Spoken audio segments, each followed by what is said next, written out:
ভারত সরকারের তথ্য সম্প্রচার মন্ত্রকের সেন্ট্রাল ব্যুরো অব কমিউনিকেশনের উদ্যোগে বাঁকুড়ার ইনপুর ব্লকের বাংলোয় বন দফতরের মাঠে আয়োজিত হল জনজাতীয় গৌরব দিবস। বর্ণাঢ্য শোভাযাত্রার পর অনুষ্ঠানের উদ্বোধন করেন ছাতনার বিজেপি বিধায়ক সত্যনারায়ণ মুখোপাধ্যায়, প্রাক্তন কেন্দ্রীয় শিক্ষা প্রতিমন্ত্রী ডক্টর সুভাষ সরকার। এই অনুষ্ঠানে ফুটবল ম্যাচ, সাংস্কৃতিক অনুষ্ঠান ও জনজাতি গ্রাম উৎকর্ষ অভিযান বিষয়ক এক চিত্র প্রদর্শনীরও আয়োজন করা হয়। এই কথা জানান সিবিসির আধিকারিক রমা মণ্ডল।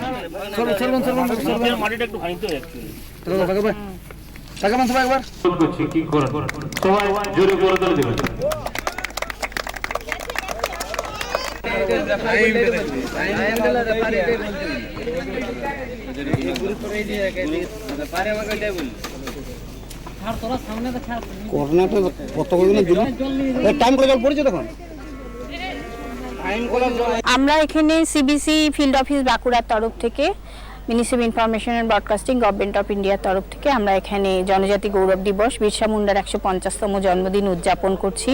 এটি হলো বাঁকুড়া জেলার ইদপুর ব্লকের বাংলা বলে একটি জায়গা।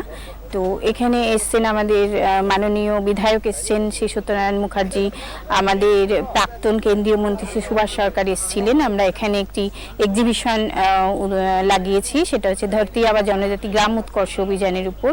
এবং তাছাড়া আমরা এখানে বিভিন্ন রকম প্রতিযোগিতার আয়োজন করেছি।